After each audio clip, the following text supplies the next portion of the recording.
দর্শক আমন্ত্রণ জানাচ্ছি যমুনার বিশেষ আয়োজন ডক্টর সন কলে। আপনাদের স্বাস্থ্য বিষয়ক নানান প্রশ্ন আর সেসবের তাৎক্ষণিক সমাধান নিয়ে আমাদের এই আয়োজন। আপনাদের সাথে পুরো আয়োজন জুড়ে সাথে থাকবো আমি ডাক্তার সিদ্রা ইকবাল। আমাদের এই আয়োজনে থাকছেন দেশ বরেণ্য আর আধুনিক চিকিৎসা বিজ্ঞানে দক্ষ চিকিৎসকরা। দর্শক, আজ আমাদের আলোচনার বিষয় হাঁপানি রোগের লক্ষণ ও চিকিৎসা। আলোচনার জন্য আমাদের সাথে অতিথি হিসেবে আছেন মেডিসিন ও বক্ষব্যাধি বিশেষজ্ঞ ডাক্তার মোহাম্মদ সাইফুল ইসলাম পলাশ। ডাক্তার মোহাম্মদ সাইফুল ইসলাম পলাশ, আপনাকে স্বাগত জানাচ্ছি ডক্টর সন কলে। ধন্যবাদ আপনাকে, ধন্যবাদ সমস্ত দর্শক শ্রোতাকে।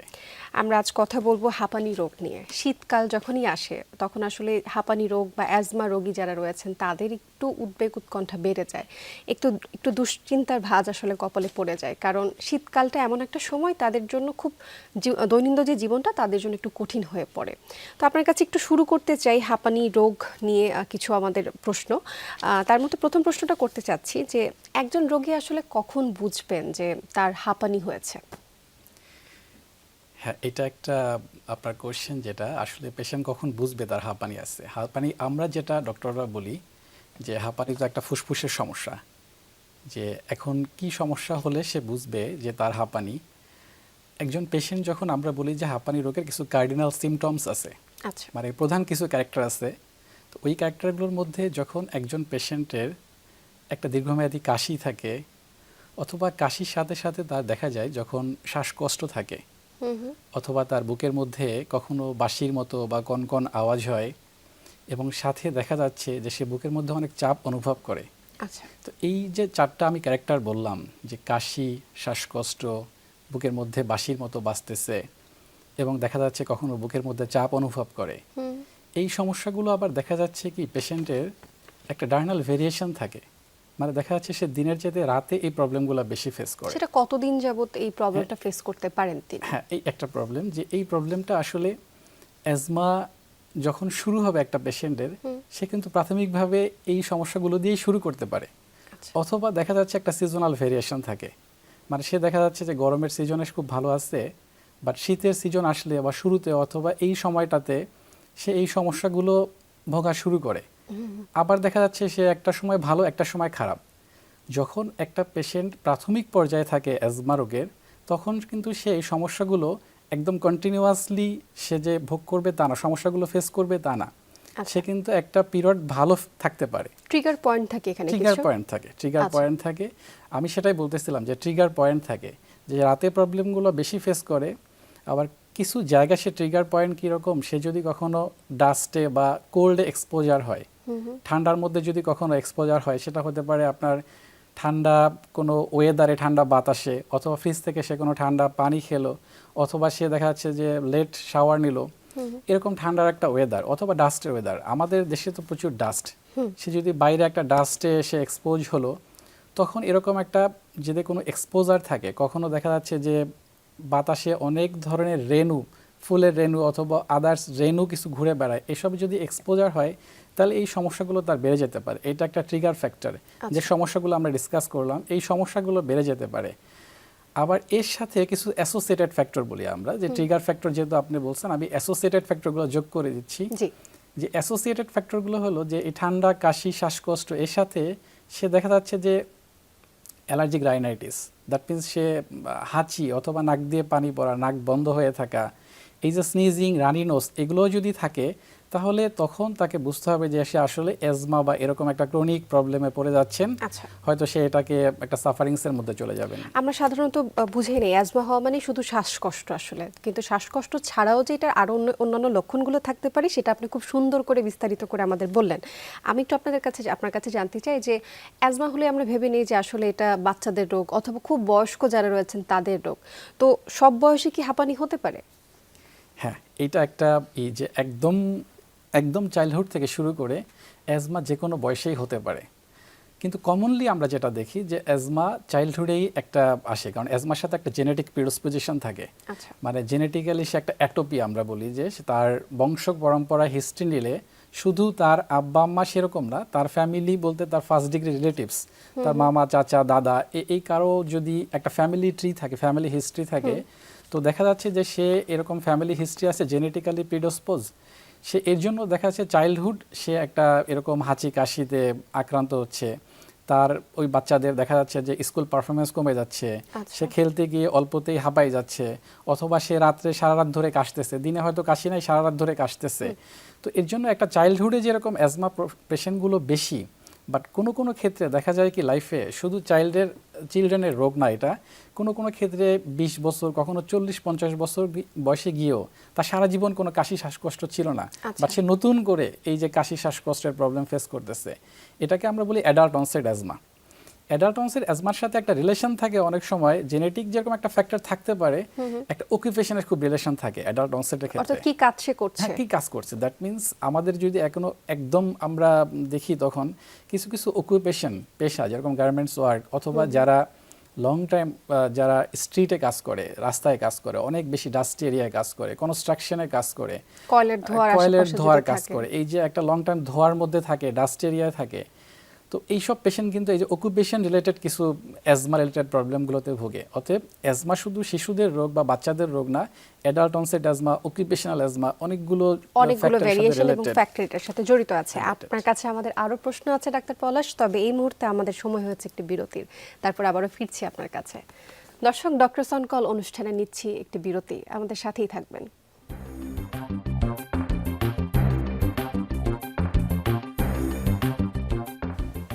আপনাদের আবারও স্বাগত জানাচ্ছি ডক্টরস অন কলে। আজ আমরা কথা বলছি অ্যাজমা বা হাঁপানি রোগ নিয়ে, এবং এই বিষয়ে কথা বলবার জন্য আমাদের সাথে আছেন ডাক্তার মোহাম্মদ সাইফুল ইসলাম পলাশ।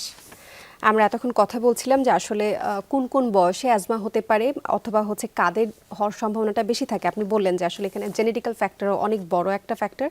একটু এবার জানতে চাই, যদি আমার ফ্যামিলি হিস্ট্রি থেকে থাকে যে আমার অ্যাজমার ফ্যামিলি হিস্ট্রি আছে, তো আমি যদি আগে থেকে কনফার্ম করতে চাই যে আমার অ্যাজমা হওয়ার সম্ভাবনা আছে কিনা, বা ইনভেস্টিগেশনসগুলো আসলে কি কি আছে, কি কি পরীক্ষা নিরীক্ষা করলে আমরা বুঝতে পারবো যে হাঁপানি রোগ আছে? এটা একটা ব্যাপার যে অনেক সময় পেশেন্টরা দেখা যাচ্ছে কি যে কাশিতে ভুগতেছে, শ্বাসকষ্টে ভুগতেছে, তখন যখন আমাদের কাছে আসে তখন তার একটা কোয়ারি থাকে আসলে কি সে জানতে পারবে কিনা তার কনফার্ম যে তার অ্যাজমা নাকি এটা অন্য একটা কাশি।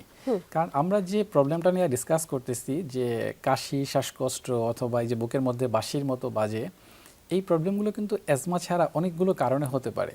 কারো একটা ভাইরাল ইনফেকশন হয়েছে, তারও কিন্তু একটা সে এরকম সিমটম ফেস করতে পারে, কারো সাইনোসাইটিস হয়েছে, ওখান থেকে কিন্তু সে একটা লং টার্ম কাশিতে ভুগতে পারে। অতএব এই যে একটা কাশিতে ভোগার প্রবণতা তার, অ্যাজমা যদি আমাদের কনফার্ম করতে হয়, আমরা বলি যে হ্যাঁ কনফার্মেটরি টেস্ট আছে, বাট একটা পেশেন্ট যদি কখনো এই সমস্যাগুলো ফেস করতেছে, যখন সে ফেস করে তখন আমরা একটা লাং ফাংশন টেস্ট করি, আচ্ছা, স্পাইরোমেট্রি উইথ রিভার্সিবিলিটি বলি। তো ওই লাং ফাংশন টেস্ট করে আমরা তখন অ্যাজমা কনফার্ম করতে পারি যে তার অ্যাজমা আছে। বাট অ্যাজমা একটা ডিজিজ যেটা একটু আপনাকে আমি এখানে ইন্টারাপ্ট করছি যে এই যে অ্যাজমার কথাটা বললেন যে লাং ফাংশন টেস্ট, এটা কি হচ্ছে আমার লক্ষণ প্রকাশ হওয়ার আগেই আমি করতে পারবো, নাকি লক্ষণ প্রকাশ হওয়ার পরেই টেস্ট করতে হয়? এইটা আমি বলতেছিলাম যে আমরা যদি লক্ষণ প্রকাশ হওয়ার আগে একটা পেশেন্টের এই টেস্ট করি, এটা অ্যাবসলিউটলি নর্মাল আসবে।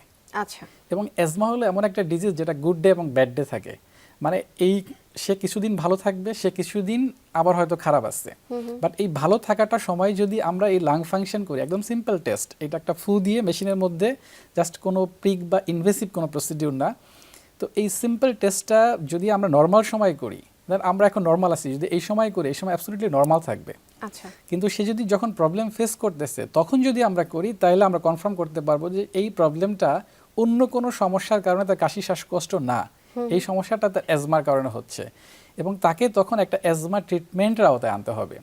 পাশাপাশি আমরা রক্তে অ্যালার্জির পরিমাণ দেখতে পারি, আমরা চেস্ট এক্সরে করতে পারি, এভাবে আমরা ইনভেস্টিগেশন করে অ্যাজমা কনফার্ম করতে পারি আসলে। আচ্ছা, তাহলে এই ইনভেস্টিগেশনগুলো রয়েছে, খুবই সিম্পল কিছু ইনভেস্টিগেশন, দর্শকরা অবশ্যই সেটা বুঝতে পেরেছেন। এবার আমি একটু জানতে চাই, অ্যাজমার চিকিৎসার ক্ষেত্রে আমরা জানি সবচেয়ে গুরুত্বপূর্ণ একটা বিষয় বা সবার মাথায় যেটাকে নিয়ে খুব বেশি চিন্তা থাকে যে আসলে ইনহেলার নিতে হবে, আজীবন ইনহেলার নিতে হবে।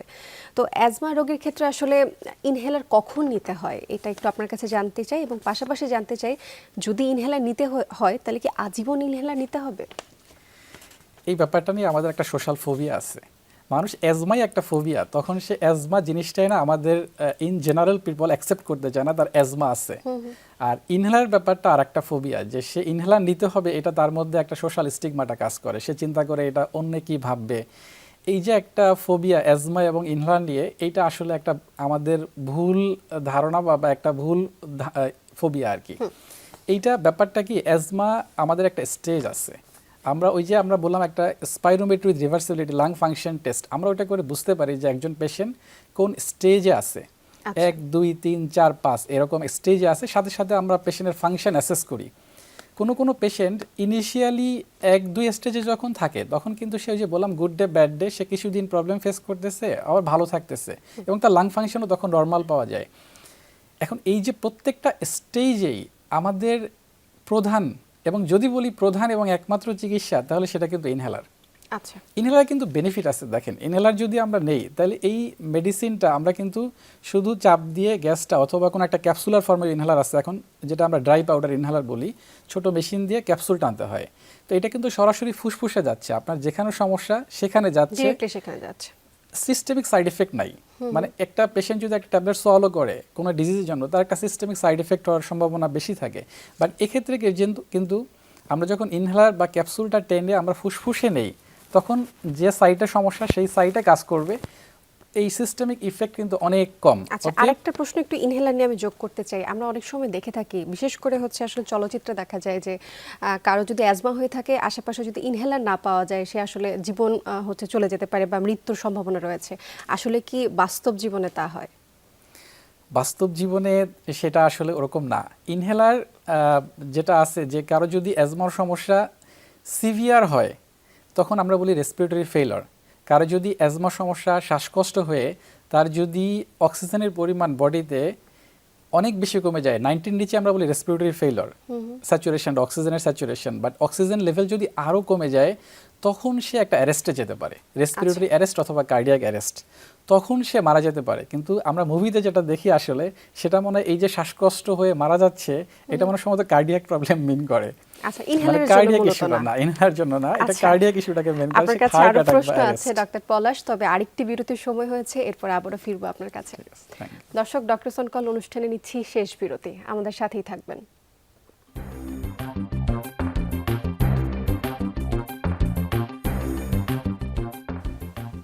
দর্শক, আপনাদের আবারও স্বাগত জানাচ্ছি ডক্টর সন কলে। আমরা আজ কথা বলছি হাঁপানি রোগ নিয়ে, এবং এই বিষয়ে কথা বলবার জন্য আমাদের সাথে আছেন ডাক্তার মোহাম্মদ সাইফুল ইসলাম পলাশ।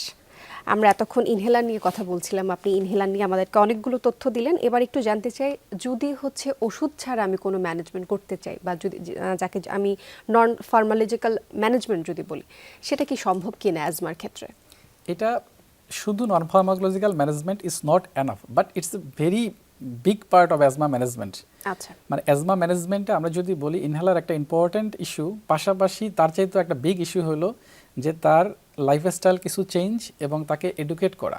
অ্যাজমা পেশেন্টদেরকে আমাদেরকে এডুকেট করতেই হবে। অ্যাজ এ ফিজিশিয়ান আমরা যেটা বলি, কেউ একটা ইনহেলার সাজেস্ট করলো, কোনো ফিজিশিয়ান একটা পেশেন্টকে, সে যদি ইনহেলারের টেকনিকটা পেশেন্টকে না শিখাই দেয়, যে সে কীভাবে নিবে এবং কতদিন নিবে, এইভাবে ইনস্ট্রাকশন না থাকে, তাহলে কিন্তু ইনহেলারটা প্রেসক্রাইবই করা উচিত না। তাহলে ডাক্তার পলাশ, এই সুযোগে আপনার কাছে একটু আমরা জেনে নিতে চাই যে ইনহেলারটা আসলে কিভাবে নিবে, আপনি যদি আমাদের দর্শকদেরকে একটু বুঝিয়ে বলতেন। এইটা সিম্পলি একটা way, thousands of video in YouTube, তারপরও যদি আমাদের বোঝাতে হয়, তাহলে আমরা প্রত্যেক পেশেন্ট, ডক্টরদের দায়িত্ব হলো যে প্রেসক্রাইব করবে, চেম্বারে শিখায় দেওয়া।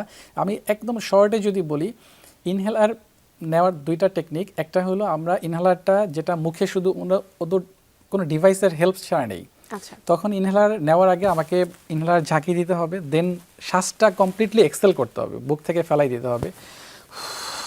যখন বুকটা খালি হয়, তখন আমার ইনহেলার ঠোঁটের মধ্যে নিয়ে সিল করে, নেকটা একটু এক্সটেন্ড করে, যখন আমি প্রেস করবো ইনহেলার, সাথে সাথে আমাকে লম্বা একটা টান দিতে হবে। টান দিয়ে জাস্ট আমি ইনহেলার গ্যাসটা ভেতরে নিলাম, দেন আমাকে 10 সেকেন্ডস একটু ব্রেথটা হোল্ড করে রাখতে হবে, শ্বাসটা, দেন আমি স্লোলি নাক দিয়ে এক্সেল করব। এভাবে এক চাপ নেই, তারপর সেকেন্ড একই প্রসিডিউরে আমরা 2 চাপ নিব। আমরা প্রেসক্রাইব করে বেশিরভাগ ক্ষেত্রে যে 2 পাফ, দিনে সকালবেলা 2 চাপ, রাত্রেবেলা 2 চাপ। আচ্ছা, এইভাবে করে হচ্ছে আমরা ইনহেলারটা নেওয়ার যেহেতু টেকনিক। আমাদের সময় স্বল্পতা আছে, আপনার কাছে আরো দুটো প্রশ্ন একটু করে নিতে চাই। আপনি আমাদেরকে বলছিলেন নন ফার্মালজিক্যাল ম্যানেজমেন্টের কথা, সেটা আরেকটু জানতে চাই।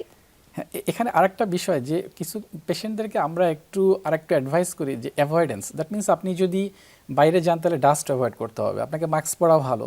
কোল্ড অ্যাভয়েড করতে হবে। আপনি যদি ঘরে থাকেন তাহলে আপনাকে কোল্ড, অনেক সময় ফ্রিজের পানি আমরা বের করে খাচ্ছি, লেট শাওয়ার নিচ্ছি, এগুলো অ্যাভয়েড করতে হবে। অনেক সময় অফিসে আমরা এসি বরাবর থাকতেছি, এসিতে থাকলেও রুম এনভায়রনমেন্ট কোল্ড থাকলে প্রবলেম হয় না যতটা যদি এসির বাতাসটা বরাবর আমাদের বডিতে লাগে। এই জিনিসটা আমাদের একটু খেয়াল করতে হবে, সরাসরি কোল্ড এক্সপোজার না হওয়া। আচ্ছা, যদি স্মোকিং এর অভ্যাস থাকে এইটাকে অ্যাভয়েড করা, কারণ এটা একটা ইনজুরিয়াস, একদম মানে ফুসফুস থেকে শুরু করে সিস্টেমিক প্রত্যেকটা বডির জন্য ইনজুরিয়াস, অর্থাৎ অ্যাজমার জন্য সেটা হারাম, আমরা বলতেই হারাম, পারি। একদম হারাম। এইটাকে অ্যাভয়েড করা। আর একটা ফ্যাক্ট যদি বলি, রেগুলার ফলো আপ থাকা। আসলে অ্যাজমা পেশেন্টরা হয় কি, ভালো আছে যখন সব মেডিসিন অফ করে দিয়ে তারা ভাবে আমি ভালো আছি, আমি আর কিছু করব না। এই যে একটা, তখন কিছুদিন পরে শ্বাসকষ্ট বেড়ে হসপিটালে ভর্তি হতে হচ্ছে।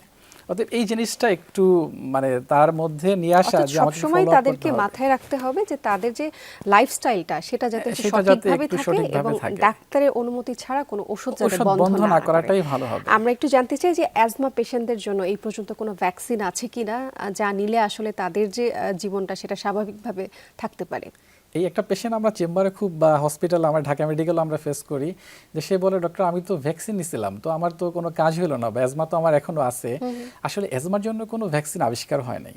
যে ভ্যাকসিনটা অ্যাজমা পেশেন্টদের দেওয়া হয় ওটা হলো নিউমোনিয়া অথবা ইনফ্লুয়েঞ্জা, এগুলোর ভ্যাকসিন। আচ্ছা, অ্যাজমা পেশেন্টরা ফ্রিকুয়েন্টলি যেহেতু চেস্ট ইনফেকশনে ভুগে, চেস্ট ইনফেকশন যাতে না হয় তাদের, এর জন্য ভ্যাকসিন দেওয়া হয়। আসলে অ্যাজমা পেশেন্টদের অ্যাজমার জন্য কোনো ভ্যাকসিন আবিষ্কার হয় নাই, বাট ওই ইনফেকশনের জন্য ভ্যাকসিন নিলে তার যে সিভিয়ার অ্যাজমা হয়ে যে হসপিটালে ভর্তি হচ্ছে, এই প্রকোপটা, তার ইনফেকশনের প্রবণতাটা, নিউমোনিয়ার প্রবণতাটা কমে যাবে।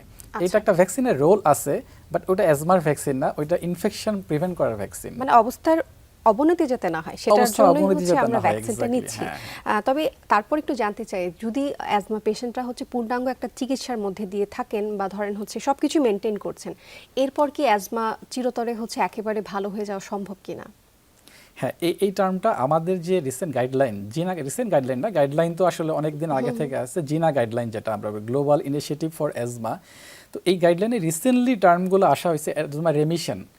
মানে অ্যাজমা রেমিশন, দ্যাট মিনস কি, কোনো পেশেন্ট উইদাউট অ্যাজমা সিমটমস, মানে তার কাশি, শ্বাসকষ্ট কিছু থাকবে না, এরকম যদি দেখা যায়, সে ট্রিটমেন্ট নিচ্ছে না, বাট সে 1 বছর পর্যন্ত, অথবা সে ট্রিটমেন্ট সহ 1 বছর পর্যন্ত তার যদি কোনো সমস্যা নাই, সে প্রবলেম ফেস করতেছে না, তখন আমরা বলি যে তার অ্যাজমা রেমিশনে গেছে।